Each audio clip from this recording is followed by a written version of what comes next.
The night I fell asleep on the Alpha King's chest, his wolf had already broken 2 women and killed a 3rd that year.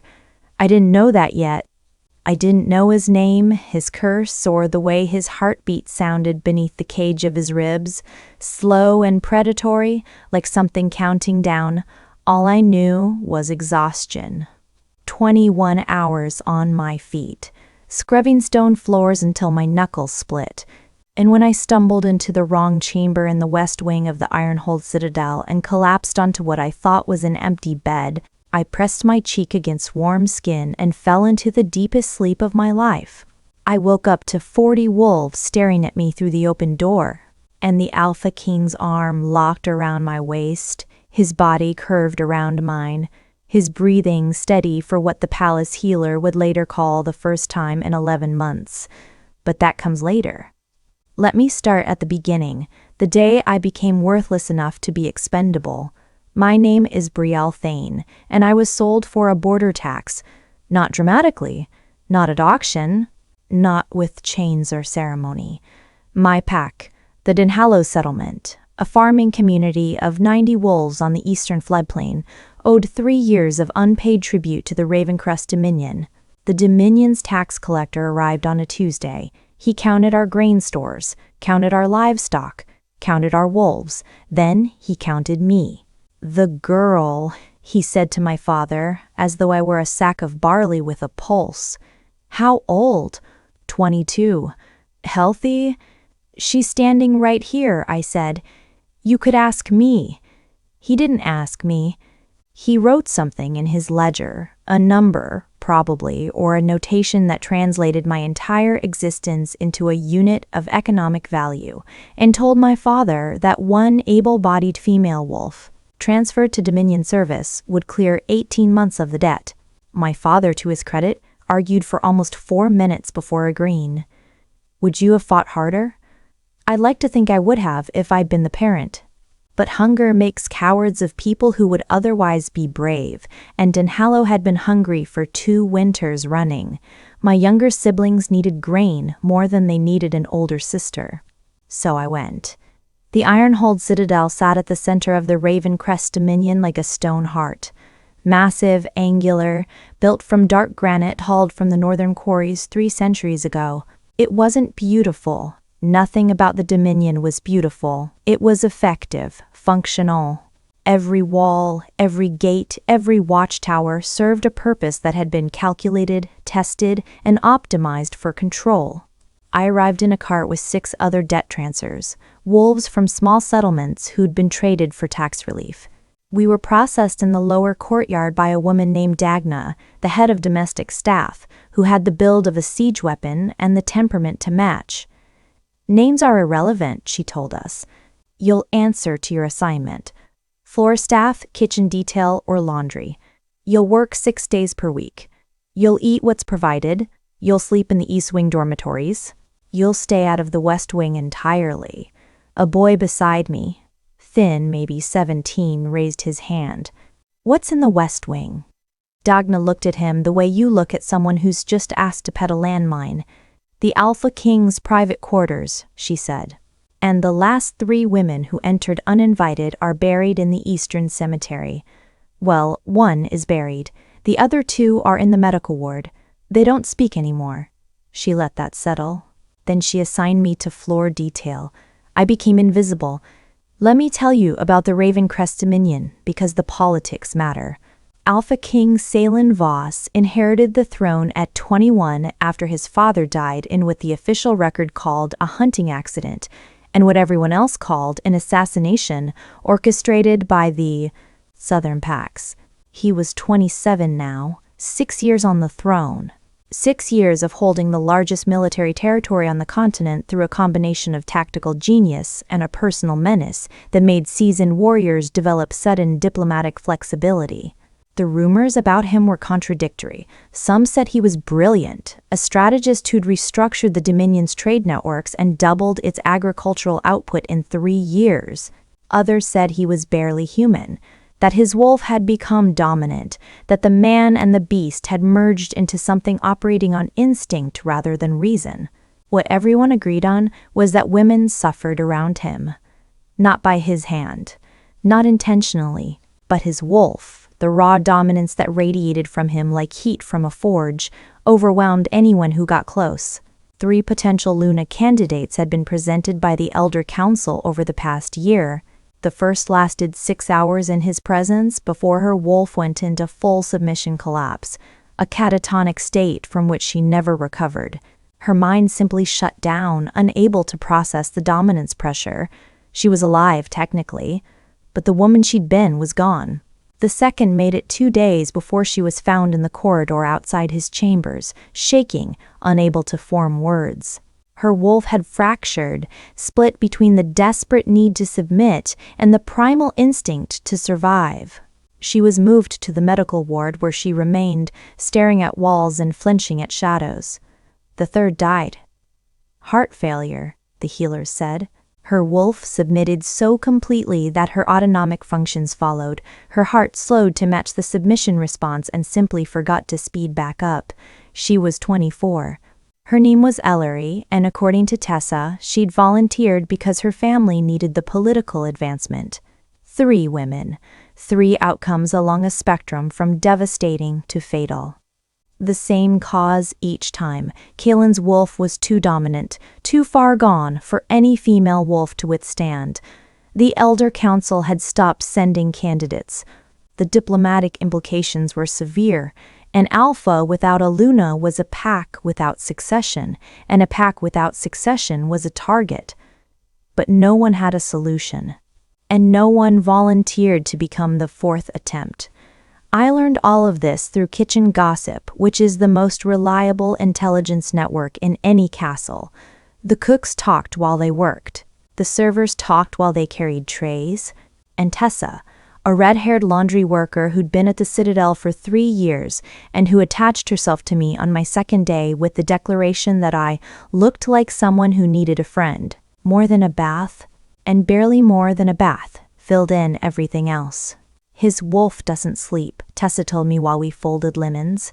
That's the real problem. The beast is always at the surface, always in control. The healers have tried sedation, herbal compounds, even the old spirit rituals. Nothing works. He hasn't shifted back to fully human in months.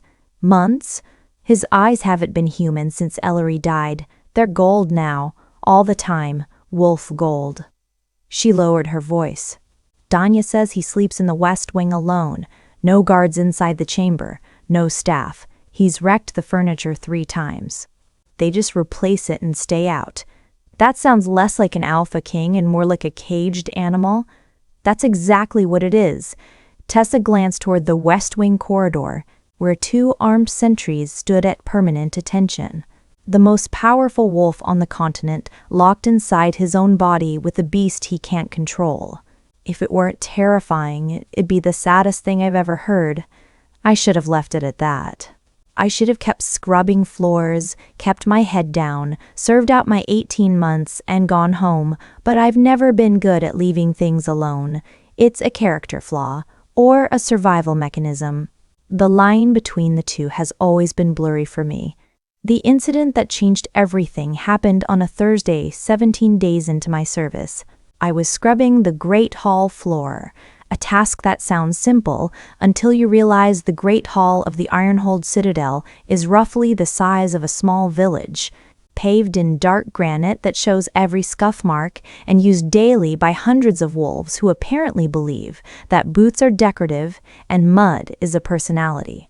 I was on my hands and knees near the eastern colonnade when the doors crashed open and a delegation entered. 15 wolves in the deep blue and silver of the Keldrath Compact, a rival territory to the south. At their center walked a woman who radiated the confidence of knowing you're the most important person in every room you've ever entered, Lady Venna Hale, Keldrath's chief diplomatic envoy. And according to the Kitchen Network, the woman who had been angling for a political marriage alliance with the Ravencrest Dominion for 2 years. Not because she wanted Kalin Voss, but because she wanted the territory his mating would give her family access to. The delegation swept past me without acknowledgement. I was furniture, less than furniture. Furniture occasionally gets polished. I continued scrubbing. the delegation arranged itself in the audience area. Servants brought wine. The Ravencrest Beta, a massive, scarred wolf named Rorik, who moved like a boulder that had learned to walk, positioned himself at the head of the hall, standing in for the Alpha King, who apparently did not attend diplomatic functions anymore. The Keldrath Compact proposes a renewed discussion of the marriage alliance, Vena said, her voice carrying with practiced projection. Given the unfortunate outcomes of previous Luna candidates, we believe a more strategic approach is warranted. I am prepared to present myself as a candidate under modified terms. Rorik's expression suggested he'd rather negotiate with a forest fire. Lady Hale, the Alpha King, has suspended all mate selection proceedings indefinitely. With respect, Beta, an indefinite suspension is a polite word for surrender. The Dominion cannot function without succession. The Elder Council agrees. I've been in correspondence with Lord Aldrich Morn. That name landed differently. I noticed Rorik's jaw tighten. Lord Aldrich Morn was the head of the Ravencrest Elder Council, a lean wolf in his 50s who, according to Kitchen Intelligence, was deeply unhappy with Kaelin's refusal to take a Luna and had been building political support for what he called alternative succession strategies. Lord Morn does not speak for the Alpha King, Rorik said carefully. Lord Morn speaks for the Council, and the Council speaks for the Pack's future. Venena sipped her wine. I'm not proposing a love match, Beta. I'm proposing a political solution to a political problem. Modify proximity protocols, limited exposure, a mating in name if not in bond. The Dominion gets succession. The Compact gets trade access. Everyone benefits. I shouldn't have been listening. I shouldn't have been anywhere near this conversation. But I was on the floor with a scrub brush and no one notices the person cleaning until they do. You. Vena's gaze landed on me like a hawk spotting movement. Maid. More wine. I looked up. I'm floor staff, my lady, not service. I didn't ask your assignment. I asked for wine. I could have just gotten the wine. That would have been the smart move. The survival move. The move of a woman who understood that debt transfers don't argue with diplomatic envoys from powerful territories. The service station is behind you, my lady, I said instead. Silver pitcher. You could reach it without standing. Silence. Rorik closed his eyes briefly, the expression of a man watching a small animal walk directly into traffic. Vena's face didn't change. That was the frightening part. No anger, no surprise, just the calm recalculation of a woman determining the most efficient way to make an example. Stand up, she said. I stood. My knees ached. My hands were cracked and raw. I was wearing the gray service uniform that made me look like an underfed shadow. Name, Brielle Thane. Settlement, Dunhallow. Eastern floodplain. A debt transfer. She said it the way someone might say, disposable, with the surgical contempt of a person who has organized the world into categories and placed you in the last one. How long has the Dominion been accepting field mice into its service staff? A few of the Keldrath delegation laughed. Politely. Performed rather than felt. 17 days, apparently, I said. Though the field mice scrub faster than you'd expect. The silence that followed had edges. Vena set down her wineglass with a click that echoed. Beta Rorik, I'd recommend disciplinary review for this one. The Dominion's hospitality standards appear to have relaxed. Rorik looked at me with an expression caught between exasperation and something I might have been imagining. The faintest trace of amusement. Noted, Lady Hale. Maid Thane, return to your duties. I returned to my floor, scrubbed in silence. The delegation continued without further incident. But I felt Vena's gaze on me for the rest of the session. Calculation, not anger. I'd made myself visible, and in a place like the Ironhold Citadel, visibility was rarely a gift. I should have been afraid. I was. But fear and stubbornness have always coexisted in me without either one winning, And that particular balance has gotten me into more trouble than any single personality trait should be legally permitted to cause. That night, Tessa found me in the dormitory and informed me, with the cheerful urgency of someone delivering catastrophic news, that I was being reassigned. "West Wing?" she said. My stomach dropped. "What?" "Danya's orders, effective tomorrow morning. You're on West Wing chamber maintenance. The West Wing where the Alpha King lives? The West Wing where women don't come back from? To be fair, 1 died and 2 just stopped functioning. That's different from not coming back." Tessa winced. "I'm not helping, am I?" "You are spectacularly not helping. Look, it's probably not as bad as it sounds.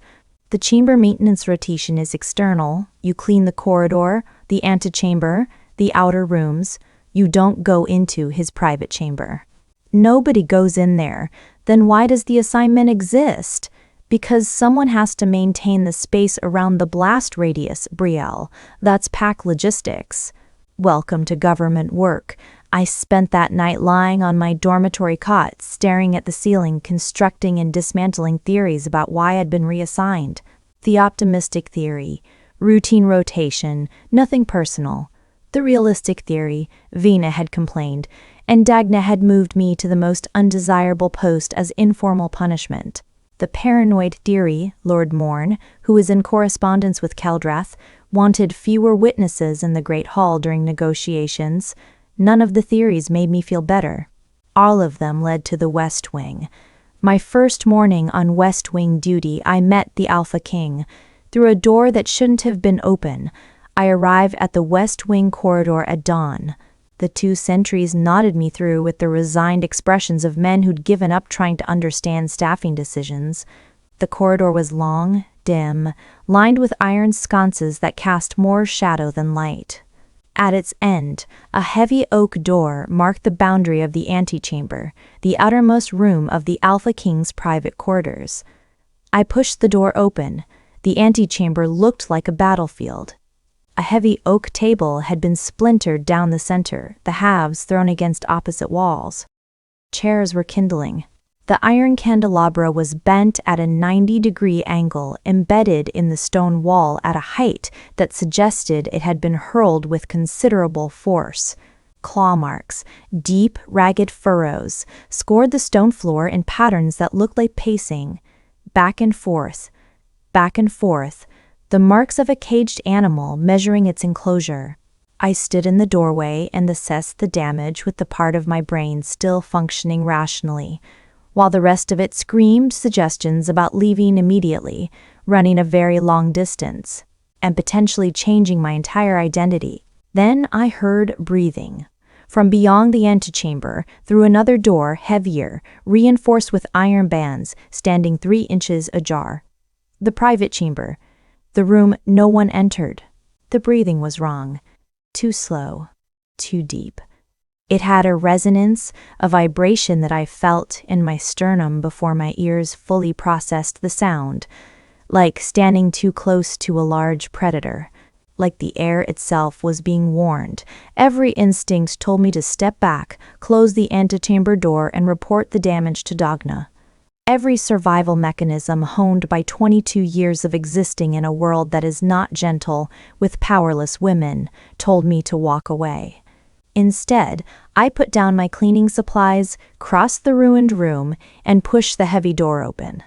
The Alpha King of the Ravencrest Dominion was sitting on the bare stone floor. In the far corner, back against the wall, knees drawn up, forearms resting across them, shirtless. His body was, I need to be clinical about this, because I refuse to be the woman who loses her train of thought at a torso, heavily muscled, scarred across the ribs and shoulders, built like something designed for sustained violence. His dark hair was longer than military standard, falling across his forehead. His jaw was shadowed with days of growth. His eyes stopped me, not hazel, not amber, gold. Full, burning, lupine gold with no visible human iris remaining, wolf eyes and a human face. And they were locked on me with an intensity that made every hair on my body stand at attention simultaneously. He didn't speak. He didn't move. He didn't growl, which I'd been expecting, or attack, which I'd been fearing. He watched me with those impossible eyes, and the deep, resonant breathing didn't change. I stood in the doorway and did the only thing my brain could produce under the circumstances. "You've destroyed the furniture," I said. He blinked. Once. Slowly. The first indication that I was being processed as something other than scenery. All of it, from the looks of it. The candelabra is in the wall, which is actually impressive from a physics standpoint. The table is beyond repair. The mattress looks like it insulted your mother. Nothing, just the breathing. And the stare. "I'm the new chamber maintenance," I said. "I'm supposed to clean the antechamber. I'm not supposed to be in here." "I know that." But the door was open and I thought someone might be hurt. Those luminous eyes tracked me, like a predator deciding whether something that had entered its territory warranted action. The wolf was evaluating me. I wasn't sure the man was entirely present behind the gold. "I'll clean the outer room," I said. "I won't come in here again unless the door is open." "Is that acceptable?" A sound. Low, barely audible, a rumble from somewhere deep in his chest, the sound a wolf makes when it acknowledges a presence without categorizing it as prey. I chose to interpret that as yes. I backed out of the doorway, closed the heavy door until it was nearly shut, leaving the same 3-inch gap I'd found. Then I spent the next 4 hours cleaning the antechamber, repairing what I could, cataloging what needed replacement, and trying very hard not to think about the man sitting on a stone floor in a wrecked room, alone, watching the door I'd closed. I came back the next day, and the next. Each morning, the antechamber was in ruins again. Each morning, I cleaned it. And each morning, the inner door was open exactly 3 inches, the same gap, maintained with a consistency that suggested intention rather than accident. He was leaving it open for me, testing whether the strange creature that entered his territory would return and what it would do when it did. On the 3rd day, I brought food, not from the kitchen. Dagna would have had me flogged for unauthorized food transport. From my own meal ration. A bread roll, some dried meat, an apple that was slightly past its prime but still edible.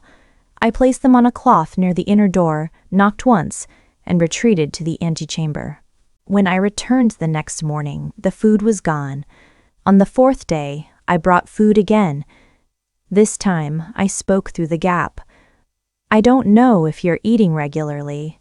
The kitchen staff says trays left outside the corridor are usually untouched. If you'd rather I didn't bring food, just break something specific. The candelabra again, maybe." "I'll take that as a no." The candelabra survived the night. I brought food again the next morning. On the 6th day, I found something outside the inner door that hadn't been there before. A blanket, folded, placed deliberately on the stone floor near the gap, positioned so I would see it the moment I entered the antechamber. The nights had been cold. The dormitory heating was inconsistent, and I'd been sleeping in my service uniform with a thin sheet. I hadn't mentioned this to anyone, but apparently the wolf behind the door had noticed, heard the cold in my voice, maybe, or smelled it on my skin. Some part of him, whether man or beast, had registered that the creature who brought him food was shivering and had responded. The Alpha King of the Ravencrest Dominion had given me a blanket. I picked it up. It was thick, heavy, lined with fur, worth more than my entire debt transfer contract. "Thank you," I said to the gap in the door. A rumble, low, that chest-deep sound of acknowledgement. I was beginning to understand. Something was happening between us. Something slow and careful and entirely outside my understanding of how power dynamics worked between an Alpha King and a Maid. We were building a language, food and furniture, and 3-inch gaps, and I didn't know what it meant yet, but it felt like the first honest exchange I'd had in the Citadel. I should tell you about the days between the blanket and the night. Everything shifted. The quiet accumulation of small moments that don't seem important until you look back and realize they were the foundation for everything that came after. Day 8, I brought him venison jerky from my ration. When I arrived the next morning, a pair of heavy wool socks had been left beside the door. My boots had a hole in the left sole. He'd noticed. Day 10. I talked to him while I cleaned the antechamber. Not about anything important. About the weather? About kitchen gossip? About the absurdity of scrubbing a floor that would be shattered again by morning. I didn't expect responses. The rumbles came anyway. Low sounds at irregular intervals that I gradually realized corresponded to moments in my monologue that carried emotional weight. He was listening, processing, responding in the only language his wolf-dominant state allowed.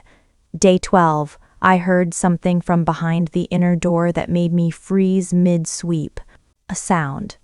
Rough, broken, barely recognizable as human. 2 syllables, fragmented and effortful, like a man trying to speak a language he'd almost forgotten. Bry. L. My name.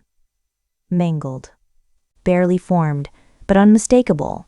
I stood in the antechamber with a broom in my hand and tears running down my face and absolutely no idea what to do with the realization that the Alpha King, a man the entire continent feared, had just tried to say my name. Day 14, the claw marks on the antechamber floor stopped appearing. The furniture still got moved, chairs displaced, the replacement table shoved against the wall, but the violent scoring of stone was gone. The pacing had changed. Calmed, as though the animal measuring its cage had started to believe the walls weren't closing in. Day 15, I found a wildflower on the cloth where I left his food. A wildflower. In the iron-holed citadel. In the West Wing, where no gardens existed and no windows opened to ground level. I still don't know how he got it. I kept it pressed between the pages of the herbal guide I'd brought from Dunhollow, and I didn't tell anyone about it because some things are too fragile for other people's interpretations. Day 16, the inner door was open 5 inches instead of 3. The gap was growing. Whatever trust was being built through our strange wordless exchange, it was expanding, millimeter by millimeter, like a frozen river beginning to thaw. And I realized, with a clarity that was either insight or delusion, that the 3-inch gap had never been a boundary. It had been a question, and every day I came back, I was answering it. The night everything shifted was day 17. I'd been on my feet since before dawn. A state dinner for the Keldrath delegation. Vinena was still at the Citadel, negotiations ongoing. Her presence a constant pressure on the political fault lines I was only beginning to understand. Had required all domestic staff on emergency rotation. I'd scrubbed the great hall, polished silver, carried endless trace, and then been sent to the West Wing for my regular maintenance on top of everything else. 21 hours. No breaks longer than 5 minutes. My body had moved past exhaustion into aggressive autopilot. My hands still functioned, my legs still moved, but my brain had begun shutting down non-essential operations like a ship jettisoning cargo in a storm. I finished the antechamber at midnight. The inner door was open, wider than before, nearly a full foot of space between the oak and the frame. An unambiguous statement from a wolf who had spent 17 days deciding whether to let someone in. I should have left. Should have walked back to the dormitory, collapsed on my cot, slept for the 6 hours Dagna's schedule permitted. Instead, I pushed the door fully open and stepped inside. Kaelin was on the bed, or what remained of it. The frame had been replaced again, but the mattress already showed claw marks. He was lying on his back, shirtless, one arm behind his head, staring at the ceiling with that inhuman gaze. I could feel the dominance emanating from him, a pressure in the air, a weight against my skin, the instinctive biological command that said, kneel, submit, yield. I didn't kneel. I was too tired to kneel. I was too tired to do anything except stand in the doorway and sway slightly and try to remember why I'd walked in here when every rule and every rational thought said to leave. I brought you dinner, I said, holding up a cloth bundle. My voice sounded distant to my own ears. The venison from the state dinner. It's better than what I usually bring. You should eat something. I walked to the bedside table, one of the few pieces of furniture still intact, and set the bundle down. My legs were trembling. The muscular failure that comes after 21 hours of labor, when the body has spent every reserve and begins shutting down whether you've given it permission or not. I should have turned around. I should have walked out. I sat down on the edge of the bed, just for a moment, just to let my legs stop shaking, just to close my eyes for 1 second, one breath, I don't remember falling. I don't remember my body tipping sideways. I don't remember my cheek finding the warm skin of his chest, my hand curling against his ribs, my breathing synchronizing with the deep, steady rhythm of his. I remember the sound, his heartbeat, beneath my ear, slow, powerful. And this is the part the healers would later fixate on, steady, not the erratic, racing rhythm that the palace medical records had documented for nearly a year. Steady. Measured, calm. Something in me, some exhausted, irrational, survival-defying part of my wolf, recognized that heartbeat as safe, as home, as a sound I'd been listening for my entire life without knowing it existed. I fell asleep. I don't know how long I slept. Hours. The deepest, most complete unconsciousness I'd experienced since childhood. No dreams, no awareness, no sense of self. Just warmth and heartbeat and the absolute, bone-deep surrender of a body that had finally found the one place in the world where it could stop fighting. When I woke, it was to sunlight through the chamber windows and voices. Don't move. A whisper, close. Rorik's voice from somewhere near the door, Brielle. Don't move. I opened my eyes. I was lying on the Alpha King's chest, my cheek pressed to his sternum, my hand resting on his ribs. His arm was wrapped around my waist, holding me against him with a pressure that was firm but not painful. Protective, possessive, his eyes were closed, his breathing was even. Deep, real sleep, restorative, human. The sedated, drugged approximation the healers had been attempting for months was nothing compared to this. This was a man resting. Actually, genuinely resting. I lifted my head slowly, carefully, my body screaming at me to stay, a pull so visceral it felt like fighting a current.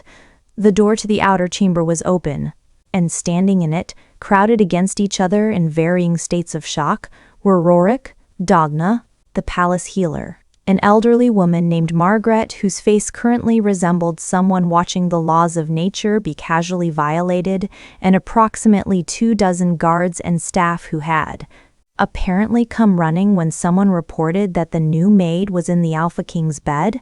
What? Dagna said, her voice so tightly controlled it could have cut glass. In the name of every ancestor is happening. I opened my mouth to answer.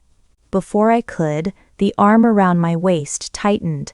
A sound came from the chest beneath my cheek, a growl, directed not at me, but at the doorway, at the crowd, at anything that might be responsible for my attempt to move away.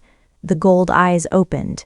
They found me first, looked at me with an expression I couldn't fully read. Confusion, recognition, something raw and stunned beneath both. Then they moved to the doorway, and the confusion hardened into warning. Everyone out, Rorik said immediately, reading the situation with the instinct of a beta who has survived 6 years serving a volatile alpha. Now, everyone. Out. The crowd retreated. The door closed, but not before Margaret's voice carried one final observation, quiet, awed, stripped of medical detachment. His heart rate is normal. For the first time in 11 months, his heart rate is completely normal. The aftermath was not quiet. Within an hour, the incident had traveled through the Citadel's gossip network with the speed and accuracy of a military dispatch. By noon, every wolf in the Dominion's capital knew that a debt transfer made from the eastern floodplain had done what no Luna candidate, no healer, no ancient ritual had managed. She had calmed the Alpha King's wolf. by sleeping on him. The absurdity was not lost on me. I sat in Dagna's office, a small, ruthlessly organized room on the ground floor, and endured what was technically a disciplinary meeting but functionally resembled a cross between an interrogation and a medical examination, with Dagna, Rorik, and Margaret all present. "You entered the private chamber," Dagna said, "in violation of direct orders. The door was open. A gap is not an invitation. It felt like one." Dagna's eye twitched. She turned to Margaret. "Explain what happened, medically." Margaret leaned forward. She was in her 60s, silver-haired, with the intensity of a healer who has just witnessed her most intractable case resolve through a mechanism she cannot explain. "The Alpha King's wolf has been in a state of permanent dominance for 11 months, she said. "The human mind suppressed, the wolf operating on pure instinct. Every female wolf we've introduced has triggered one of two responses: submission collapse in the female or aggression escalation in the alpha. The dominance differential is too extreme. His wolf overwhelms them. But not her," Rorik said. "But not her." Margaret looked at me with scientific fascination and personal bewilderment. Her wolf didn't submit, it didn't resist. It simply didn't register the dominance challenge, as though the signal didn't apply to her. "How is that possible?" Dagna asked. "I don't know. There are theories in the old texts about compatibility thresholds, wolves whose signatures match so precisely that the dominance hierarchy doesn't activate between them. The usual dominant-submissive dynamic simply doesn't exist. They equalize instead. But that's mating bond territory, and she's clearly not—" Margaret stopped herself. Looked at me again, harder. "She's clearly not a Luna candidate. Clearly," Dagna agreed, with a pointed glance at my scrub-worn uniform. "What happens now?" I asked. The three of them exchanged a look, the silent conversation of people who have been managing a crisis together for a long time and have developed the ability to hold entire debates through eye contact.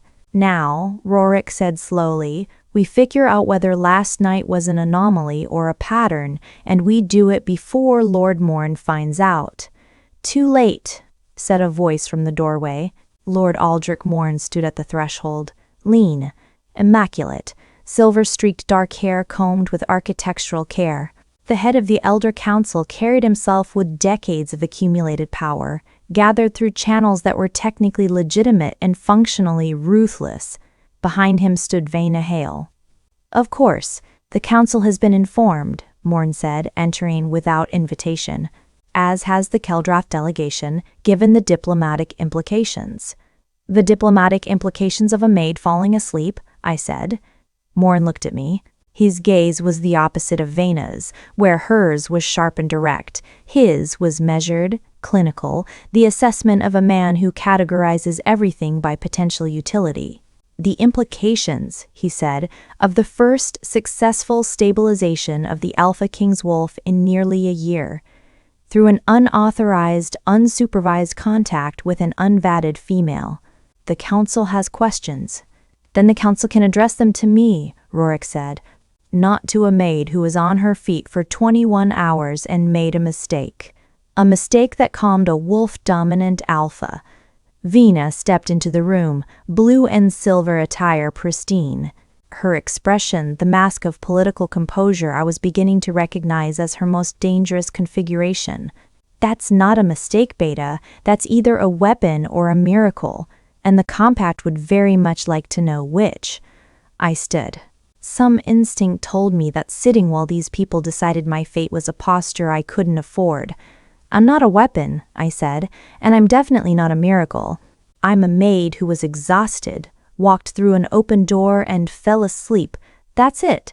"Then you won't object," Morn said, "to repeating the experience under controlled conditions. Tonight, with the council observing. You want me to fall asleep on the Alpha King again, on purpose. While you watch, we want to determine whether the stabilization effect is reproducible, and if it isn't, then you return to floor detail and we continue searching for solutions. And if it is—" Morn and Vena exchanged a glance. "A partnership," Unannounced, unofficial, but clearly operational.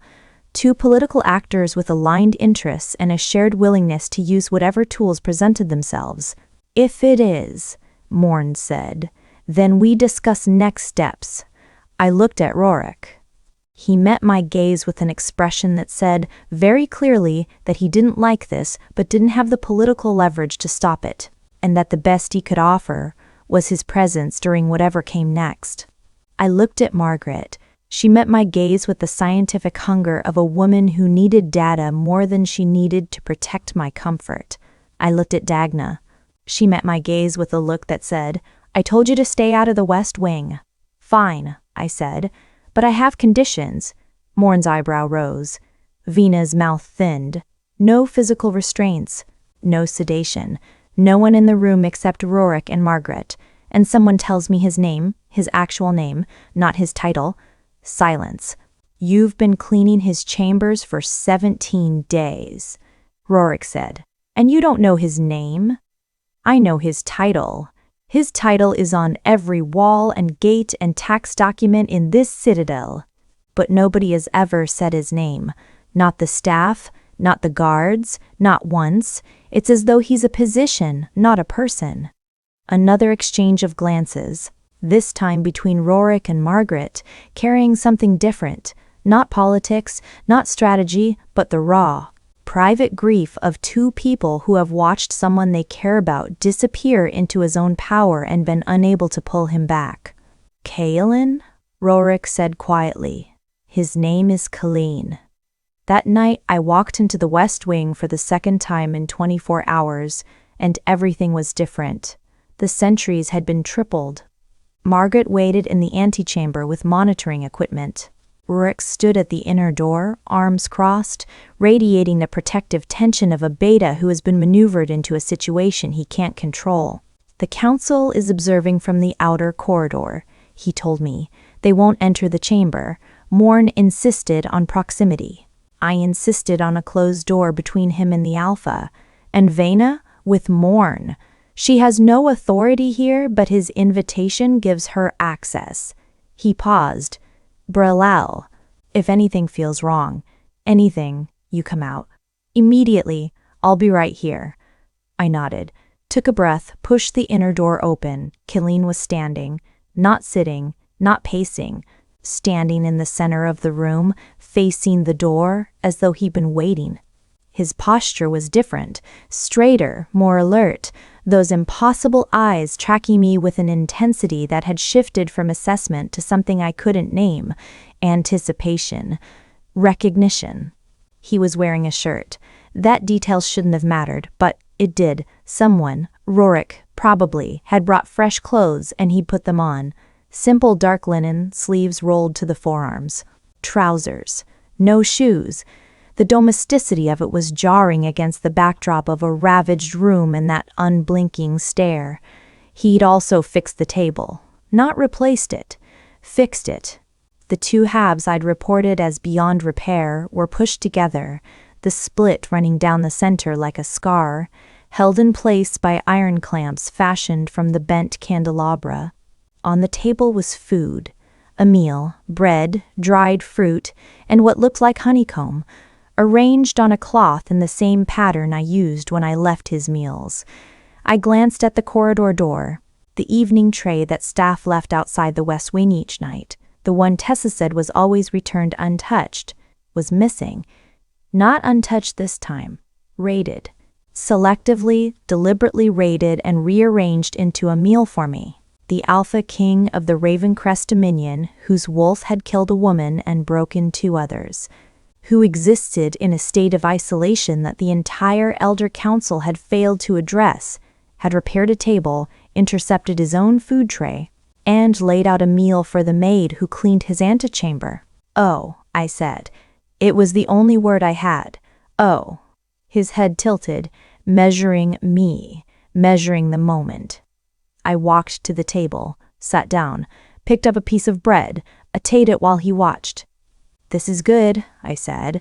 The honeycomb especially. Where did you even get honeycomb? Actually, don't answer that. I don't think I want to know what you threatened to get honeycomb delivered to the West Wing. A sound. Not a growl, not a rumble. A huff. The wolf equivalent of a scoff, as if the question was beneath him. I laughed. I couldn't help it. The absurdity.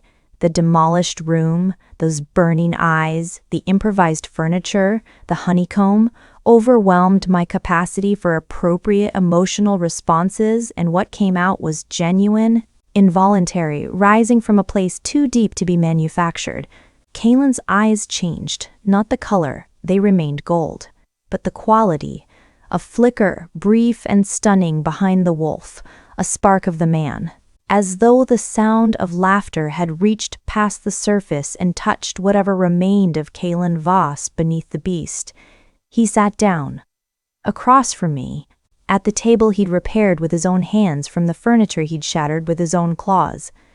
We ate in silence, and the silence was a conversation. Food and furniture and laughter and door gaps that grew wider every day. After the meal, I was tired. A genuine human weariness, not collapse, but the honest weight of a long day settling into my bones. I looked at the damaged bed, looked at him, made a decision that I suspected would either become the most important choice of my life or the last one. "Can I stay?" I asked. He stood, walked to the bed, pulled back what remained of the covers. Then he lay down on his back, exactly as I'd found him the previous night, and looked at me. An invitation, clear, deliberate, offered by a wolf who was learning, through food and blankets and repaired tables and one wildflower I never told anyone about, how to communicate with a human who'd never once responded to him with fear. Should I have been afraid? Probably. Was I? I searched for the fear and found something else in its place. A gravity, a pull between two wolves who, for reasons neither science nor politics could explain, made each other calm. I lay down beside him, rested my cheek against his chest, felt his arms settle around me, the same firm, protective hold from the night before. His heartbeat was steady, slow, human. I closed my eyes. From beyond the door, I heard Margaret's voice, hushed, heart rate dropping, normalizing, alpha signature receding. He's shifting back. Rurik. He's shifting back toward baseline. And then, beneath my ear, something that changed the architecture of everything between us. His voice, rough, barely a whisper, cracked from months of disuse, syllables formed with the deliberate effort of a man remembering how human speech works. Stay. Not the broken fragments he'd managed days ago with my name. Those had been the wolf trying to use a human mouth, instinct grasping for sound.